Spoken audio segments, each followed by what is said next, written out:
Yes, kama tulivyosema hapo mwanzoni kwamba unapo manage mizinga yako kipindi kama hiki unatakiwa kufahamu honeybee pest au honeybee enemies, ambapo hapo tunazungumzia insect na animals mbalimbali ambao wanasumbua makundi ya nyuki. Sasa kitu muhimu cha kufahamu ni kwamba lazima ufahamu behavior ya wale pest au enemy wanyama, na unapozungumzia hao wadudu na kadhalika, wanataka nini kwenye mizinga, nyuki huwa wanapambana nao vipi, na wewe kama beekeeper unaweza kupambana vipi na hao pest.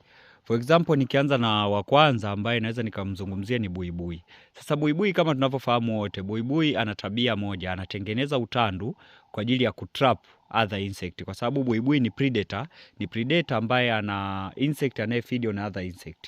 So huwa ana tabia kutengeneza utandu mbele ya entrance ya mzinga. Mfano kwenye bee cage unaweza kukuta labda kwenye hizi nyavu hapa, ukakutana na utandu. Yes. Lakini kwenye mizinga ya kwenye miti unaweza ukakuta kwenye mti mbele kwenye tawi ametengeneza nini? Ametengeneza utandu ambao ule utandu una trap nyuki wanapotoka. Akisha trap nyuki akisha nasa pale, buibui anaenda anamchukua, anamla au anaenda kumpeleka sehemu. So huyu buibui anasababisha idadi ya nyuki inaanza kupungua kwenye mzinga population.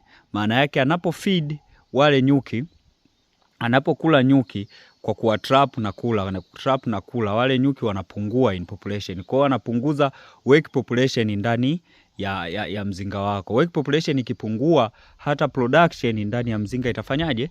Itapungua, na efficiency ya kundi kujidefend na kadhalika itapungua. Na kundi likiona kumekuwa na over disturbance, kila siku kuna upungufu kwenye population, lazima linaweza likaona hii sehemu ina shida na likaamua kuhama. So wewe kama beekeeper unatakiwa kupambana nao vipi?